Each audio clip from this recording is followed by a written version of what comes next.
కీర్తనల గ్రంథము 64వ అధ్యాయము 1-10 వచనములు వరకు.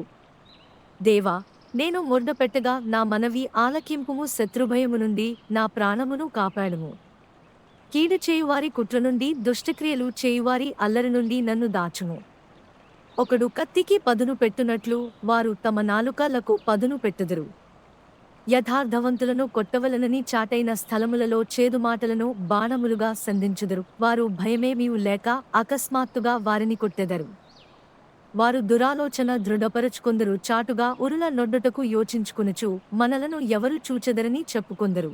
వారు దుష్టక్రియలను తెలుసుకొనుటకు ప్రయత్నింతురు. వెదకి ఉపాయము సిద్ధపరచుకొందరు. ప్రతివాని హృదయాంతరంగము అగాధము. దేవుడు బాణముతో వారిని కొట్టును. వారు ఆకస్మికముగా గాయపరచబడెదరు. వారు కూలెదరు. వారు కూలుటకు వారి నాలుకే కారణము. వారిని చూచువారందరూ తల ఊచుదరు. మనుష్యులందరూ భయము కలిగి దేవుని కార్యములు తెలియజేయుదురు. ఆయన కార్యములు చక్కగా యోచించుకొందరు. నీతిమంతులు యెహోవాను బట్టి సంతోషించుచు ఆయన శరణుజొచ్చెదరు. యథార్థహృదయులందరూ అతిశయిల్లెదరు. కీర్తనల గ్రంథము 64వ అధ్యాయము 1-10 వచనములు వరకు. దేవునితో సమాధానపడుడి అని క్రీస్తు తరపున మేము మిమ్మల్ని వేడుకుంటున్నాము. దేవుడు లోకమును ఎంతో ప్రేమించెను. కాగా ఆయన తన అద్వితీయ కుమారునిగా ఆయనయందు విశ్వాసముంచు ప్రతివాడును నశింపక నిత్యజీవము పొందునట్లు ఆయనను అనుగ్రహించెను. మెస్సియ శ్రమపడి 3వ దినమున మృతులలో నుండి లేచును. ఆయన నామమందు పాప క్షమాపణ నిమిత్తము అన్ని జనములలో పశ్చాత్తాపము ప్రకటింపబడును. నేడు మీరు ఆయన స్వరము వింటే మీ హృదయములను కఠినపరచుకొనకుడి.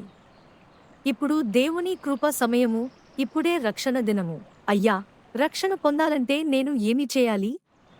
ప్రభువైన యేసుక్రీస్తునందు విశ్వాసముంచుము. అప్పుడు మీరును మీ ఇంటివారును రక్షణ పొందుదురు. యేసు ప్రభువని నీ నోటితో ప్రకటించి దేవుడు మృతులలో నుండి ఆయనను లేపెనని నీ హృదయమందు విశ్వసించిన ఎడల మీరు రక్షింపబడుదురు. మీరు పశ్చాత్తాపపడి మీ పాప క్షమాపణ నిమిత్తము ప్రతివాడు యేసుక్రీస్తు నామమున బాప్తిస్మము పొందుడి. అప్పుడు మీరు పరిశుద్ధాత్మ వరము పొందుదురు. మరెవరియందునూ రక్షణ లేదు. ఆకాశము క్రింద మనుష్యులకు ఇయ్యబడిన మరి ఏ నామము వలనను రక్షణ కలుగదు. దేవుడు ఒక్కడే, మరియు దేవునికిని మనుష్యులకును మధ్యవర్తి ఒక్కడే. ఆయనే క్రీస్తుయేసు అను మనుష్యుడు. ప్రభువైన యేసుక్రీస్తు కృప, దేవుని ప్రేమ, పరిశుద్ధాత్మ సహవాసం మీ అందరికీ తోడుగా ఉండుగాక.